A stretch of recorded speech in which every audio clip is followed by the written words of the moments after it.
Buen día a todos. Mi nombre es Luis Hernando Roberto. Soy asesor externo de la AEDL Bolívar. Ya hemos tenido dos lecciones básicas, una que fue la parte de primeros auxilios y una lección básica sobre prevención y control del fuego. En esta ocasión vamos a centrarnos en evacuación, manejo de emergencias. Durante esta capacitación, pues yo voy a hacer algunas recomendaciones para la empresa que son de vital importancia para manejar este proceso tan importante en el sector laboral donde todos nos desempeñamos. Entonces, sin más preámbulos, los invito a que nos centremos aquí en esta primera diapositiva. Yo los quiero invitar a ustedes a que se hagan una pregunta importante. ¿Qué es para ustedes evacuación? Entonces, le voy a dar unos pocos segundos a todos para que mediten y digan desde su conocimiento previo, desde lo que ustedes ya manejan, ¿qué es evacuación? ¿Cuándo debemos ejecutarla?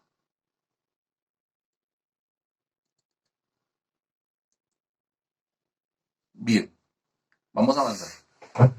Hay unos objetivos bien importantes que tenemos que abarcar en esta capacitación.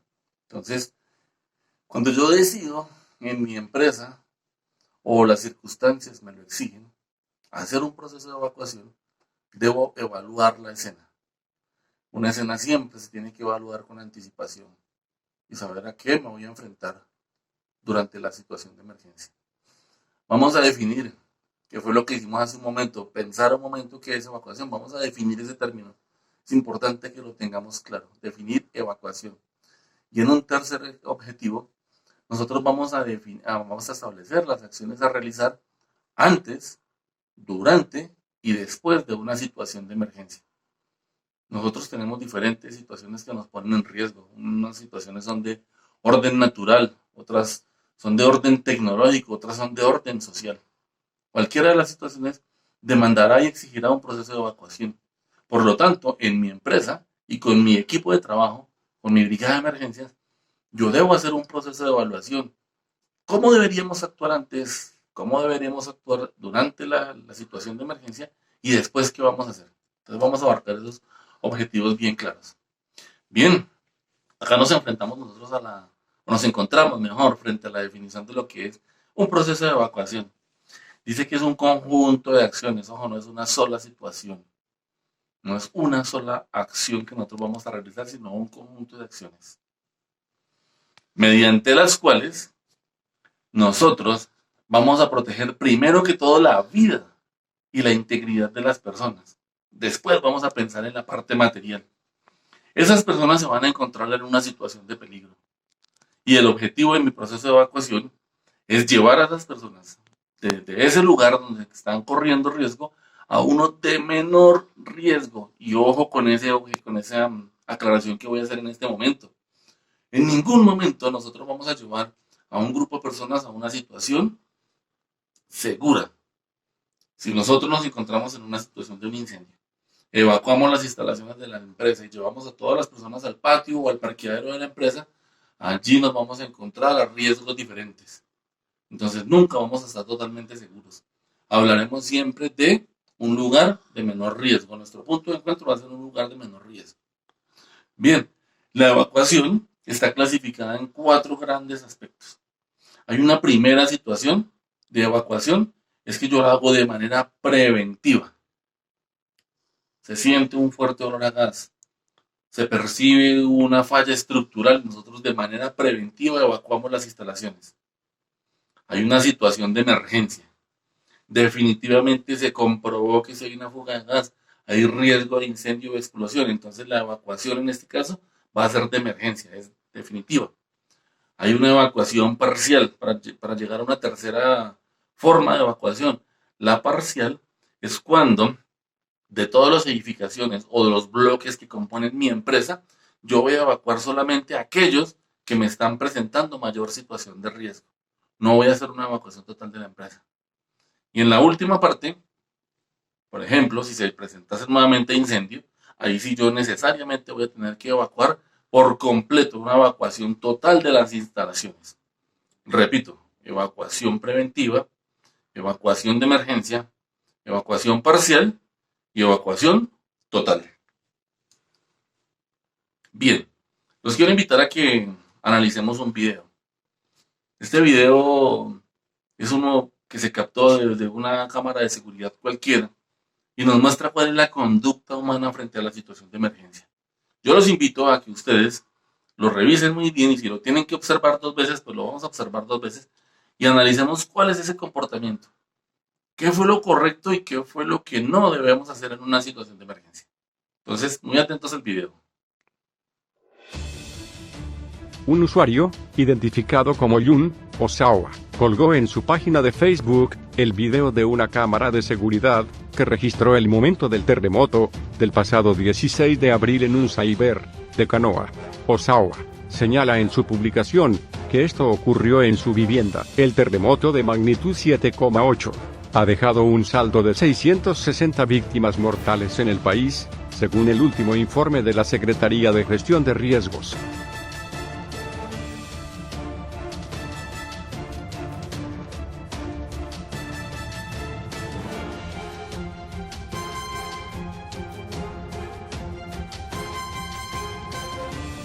Linton HD.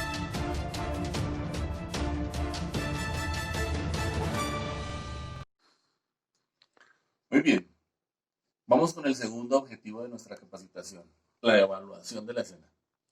Cuando vimos en las presentaciones anteriores, hablábamos del correcaminos, ese dibujo animado que se encarga de analizar permanentemente la escena.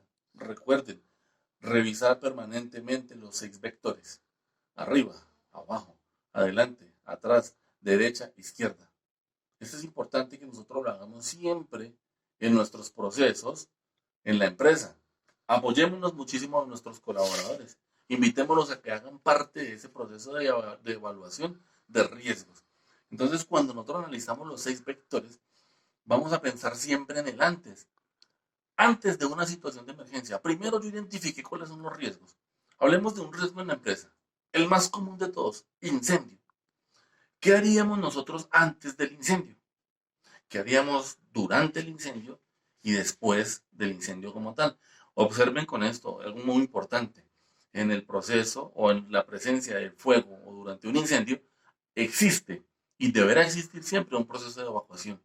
Entonces, ¿cuáles van a ser mis conductas antes del incendio?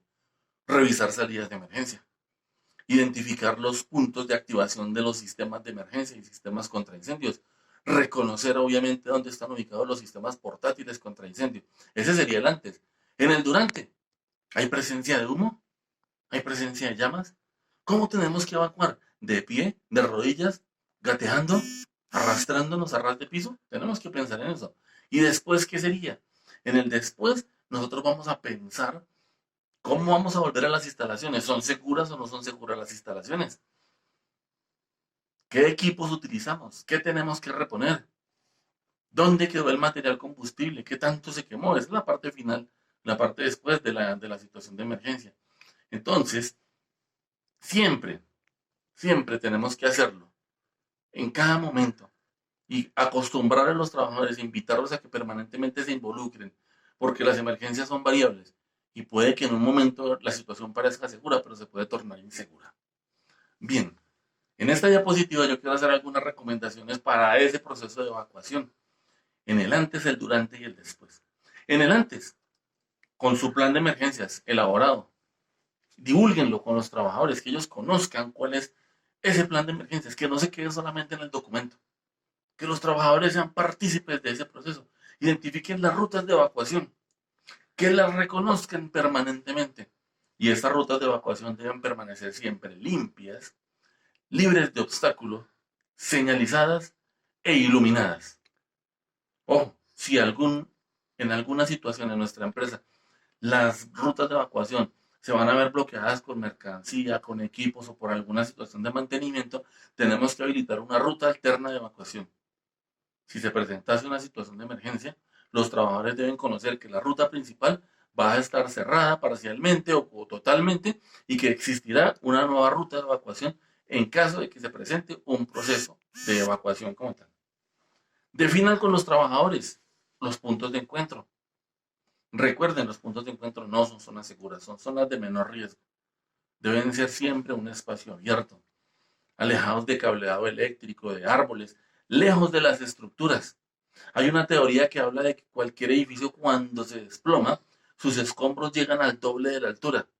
Explicándolo sencillamente, si mi edificio tiene 10 metros y se desploma, los escombros van a llegar al doble de esa distancia, es decir, a 20 metros.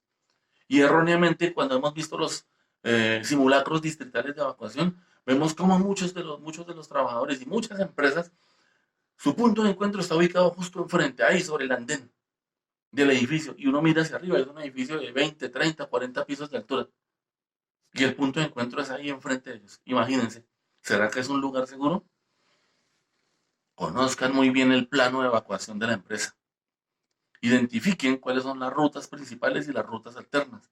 En ese plano de evacuación, identifiquen el punto de encuentro principal y al menos un punto de encuentro alterno para que los trabajadores, en caso de que se presente una situación de emergencia y las rutas estén bloqueadas, puedan ir por una ruta alterna al punto de encuentro alterno o al principal.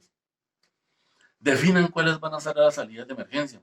Igual, preferiblemente que las salidas de emergencia tengan de apertura hacia afuera, que permanezcan así como las rutas de evacuación, libres, limpias, despejadas e iluminadas.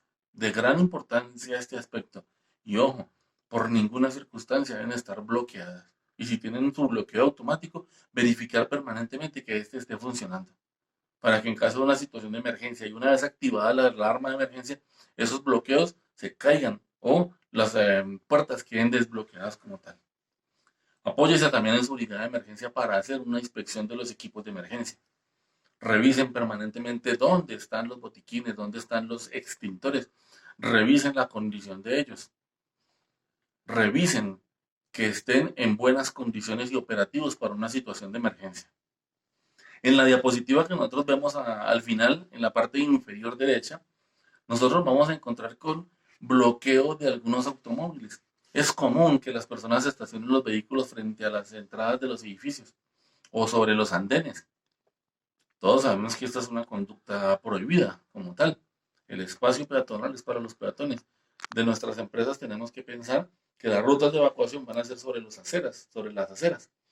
Entonces, evitar que los vehículos se estacionen frente a nuestra salida de emergencia principal y mucho menos que se estacionen sobre las rutas de evacuación, es decir, sobre las aceras o andenes de vital importancia. Entonces, involucremos también a los guardas de seguridad, a las recepcionistas o a los recepcionistas de la empresa, para que cuando identifiquen que un vehículo está llegando a bloquear esa salida, nos acerquemos de manera muy cortés, de manera muy respetuosa, pero con autoridad y le digamos, señor, por favor, retire ese vehículo de este lugar. Esta es una salida de emergencia, pónganle apellido. Si usted le dice al conductor de ese vehículo que esa es una salida, pues él le dirá, no, tranquilo, yo no me demoro nada. En 10 minutos me voy, los cuales se convierten en 20 o 30. Pero si usted se acerca a la persona y le dice, señor, retire su vehículo porque esta es una salida de emergencia, la persona como que lo va a pensar más y va a tomar más en serio la situación. Bien, cuando hacemos una evaluación delante, es importante identificar cuáles son las zonas de seguridad o las zonas seguras en mi empresa.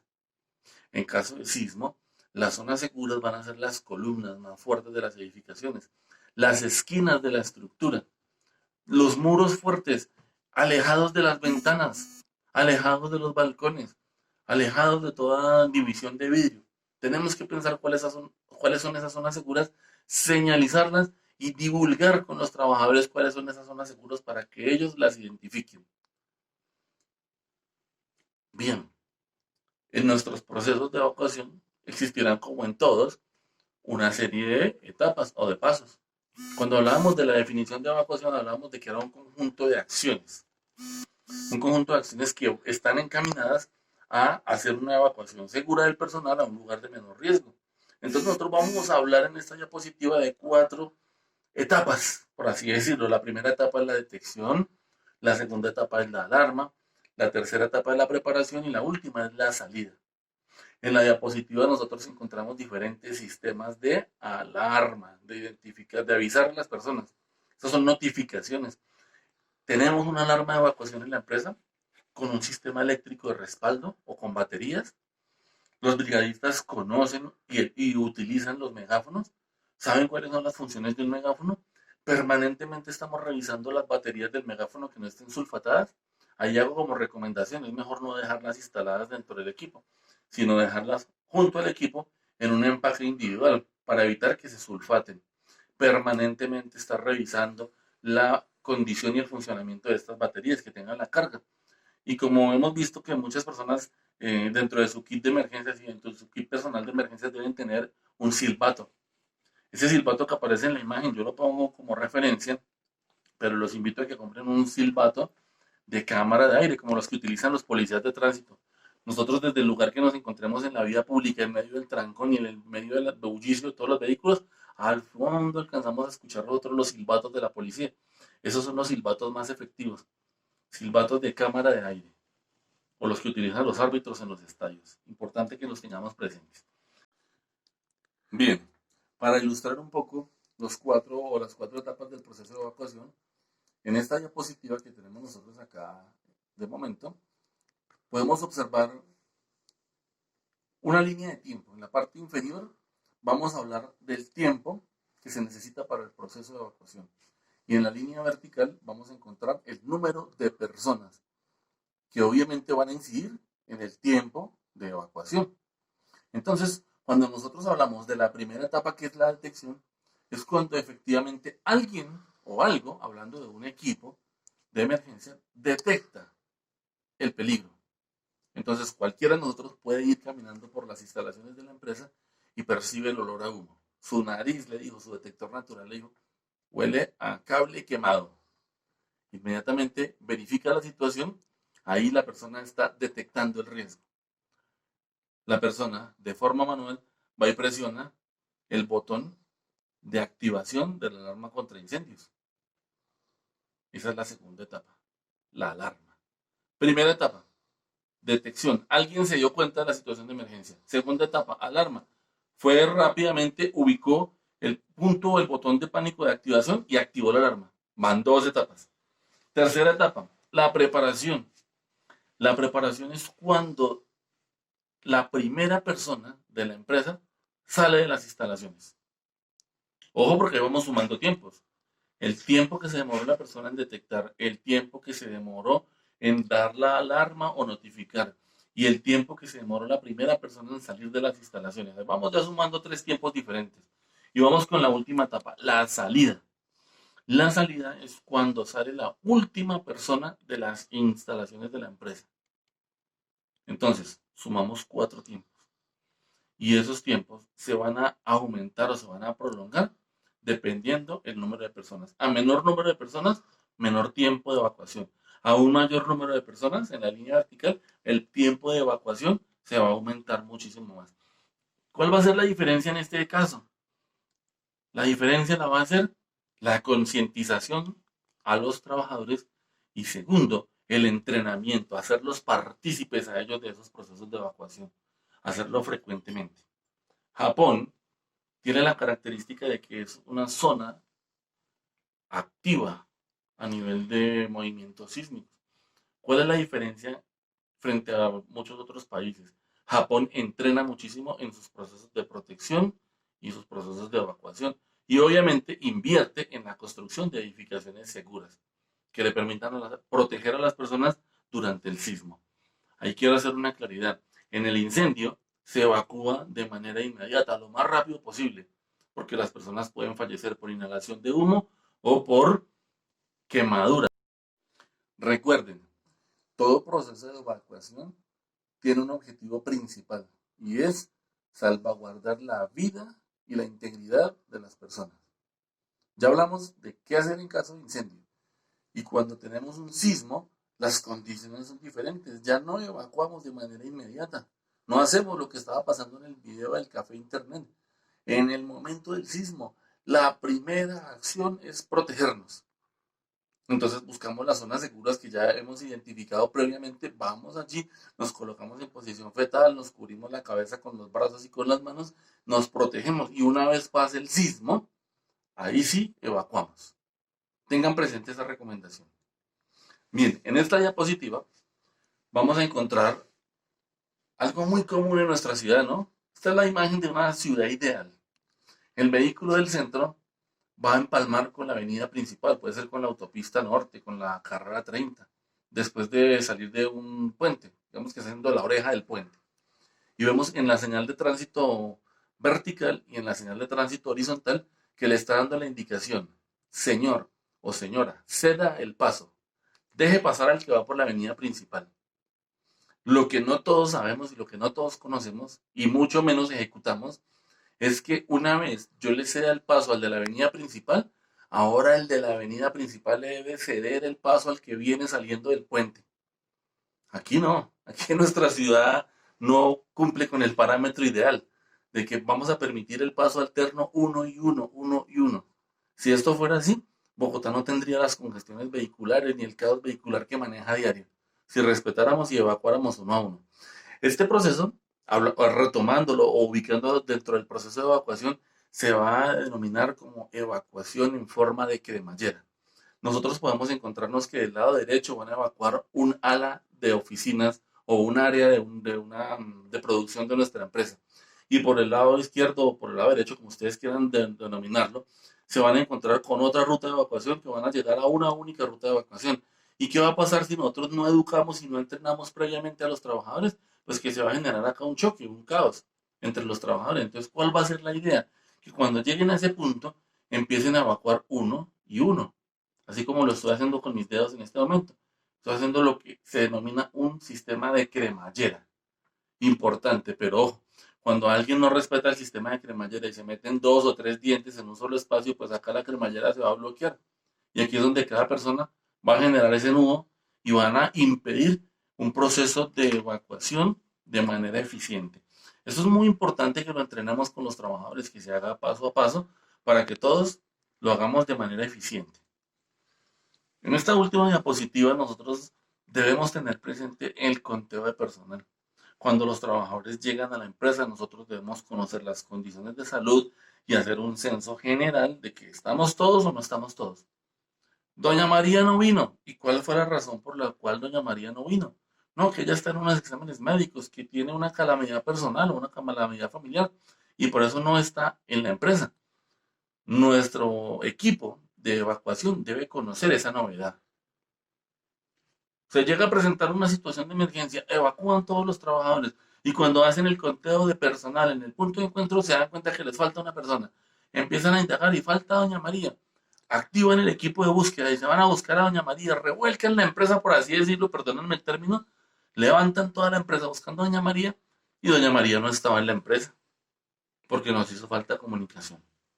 Entonces el proceso del conteo de personal es muy importante, pero junto al proceso de conteo de personal es importante verificar diariamente el censo de personas, con cuántas personas nos encontramos, cuántos directivos, cuántos administrativos, cuántos operarios, cuánto personal de seguridad y cuánto personal flotante tenemos. Hay que tener presente también los visitantes de nuestra empresa.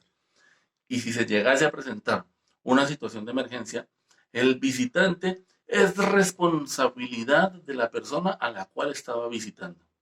Supongamos que yo soy el recepcionista de la empresa. Llega un mensajero a mi empresa y me está entregando una correspondencia. Se activa el sistema de alarma. Yo debo indicarle a ese mensajero cuál es la ruta de evacuación, lo debo guiar y lo debo acompañar. No lo debo dejar solo a él nunca. Debo estar con él hasta que se finalice la emergencia y luego indicarle la salida de las instalaciones de la empresa. Ojo con eso, no solamente por la seguridad de esa persona, sino también por nuestra seguridad. Muchas situaciones de emergencia abren las puertas y facilitan el accionar de los delincuentes. No olviden, los primeros que llegan a las situaciones de emergencia son los bandidos y los curiosos. Y cuando encuentran la puerta abierta para el momento, encuentran la oportunidad para hacer el daño a la empresa. Y dentro de nuestro plan de emergencias también debemos contemplar ese riesgo social, que es el riesgo del hurto. Bien, repasemos los objetivos. Entonces ahí vamos a mirar el primer objetivo. Hicimos una evaluación de la escena, aprendimos las herramientas o los parámetros importantes para hacer una evaluación de la escena. Sí, claro que sí, analizamos los 6 vectores y aprendimos a identificar cuáles son los riesgos que tenemos en nuestra empresa.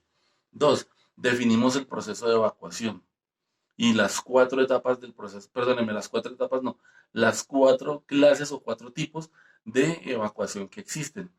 En el tercer objetivo nosotros identificamos las acciones que tenemos que ejecutar en el antes, en el durante y en el después de una situación de emergencia. Entonces, evaluar la situación antes, qué riesgos tenemos, con qué equipos contamos durante la emergencia, cómo la vamos a atender, cómo vamos a dirigir ese proceso de evacuación, el conteo, etcétera. Todo eso lo hemos visto. Y en la última parte, en el después, evaluar las condiciones de la empresa. ¿Es seguro volver a la empresa o no? Necesitamos apoyo de entidades del distrito para que vengan a la empresa y la evalúen si es seguro que volvamos a ella o no. Todo eso lo tenemos que pensar. ¿Qué equipos para la atención de emergencias gastamos o empleamos y es necesario reponer? Todo eso se hace en la parte final. Como también, para finalizar, evaluarnos cómo fue nuestro accionar como brigada de emergencia, en qué fallamos, qué cosas hicimos bien para fortalecerlas y seguirlas ejecutando y qué podríamos mejorar. Bueno, compañeros, esta sería la primera etapa. Si alguno tiene alguna duda, por favor, transmítanla a través del encargado de seguridad y salud en el trabajo para que me hagan llegar a mí esas inquietudes y poderles después transmitir a ustedes una respuesta. Que tengan un buen día. Muchísimas gracias.